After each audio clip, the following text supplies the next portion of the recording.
డైనోప్లాజిల్లేట్ల కషాబాలు బొంగరం వంటి చలనాలను చూపిస్తాయి. అందుకే ఈ ప్రోటిస్టులను ఏమని పిలుస్తారు? విర్లింగ్ వీప్లు అని పిలుస్తారు.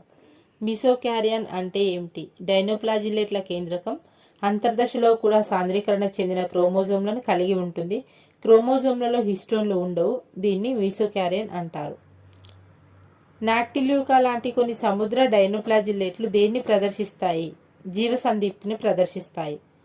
కొన్నిసార్లు గోనియాలాక్స్ లాంటి ఎరుపు రంగులోని డైనోప్లాజిల్లేట్లు అతి త్వరితగతిలో వృద్ధి చెందడం వల్ల సముద్రం అంతా ఏ రంగులో కనబడుతుంది? ఎరుపు రంగులో.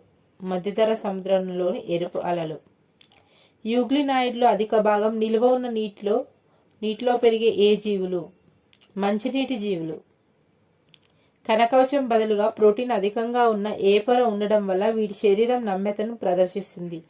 పెల్లికిన్ అనే పలుచని పొర ఉండడం వల్ల.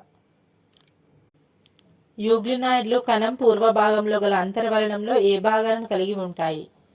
సైటోస్టోమ్, కణం నూరు, సైటోపారింక్స్, రిజర్వాయర్ అనే భాగాలు ఉంటాయి. రిజర్వాయర్ త్వచంపై కాంతి సూక్ష్మగ్రాహ్యత గల దేనిని కలిగి ఉంటుంది? స్టిగ్మా లేదా కంటి చుక్కను కలిగి ఉంటుంది. యూగ్లినా దేని ద్వారా ప్రత్యుత్పత్తి జరుపుకుంటుంది? యూగ్లినాలో ఏ దశను గుర్తించవచ్చును? యూగ్లినా అనుదైర్ఘ్య ద్విధావిచ్ఛిత్తిని ద్వారా జరుపుకుంటుంది. పామెల్లా దశను గుర్తించవచ్చును. సూడోపోడియంలు ఏ జీవిలో ఉంటాయి? వీటి విధి ఏమిటి? అమీబాలో ఉంటాయి. చలనం మరియు ఆహారం. స్లీపింగ్ సిక్నెస్ వ్యాధిని కలిగించే జీవి పేరు? ట్రిపనోజోమా. సీలియేటెడ్ ప్రోటోజోన్కు ఉదాహరణ? పారామీసియన్ స్లిప్పర్ ఎనిమల్ కూల్ అని కూడా అంటారు.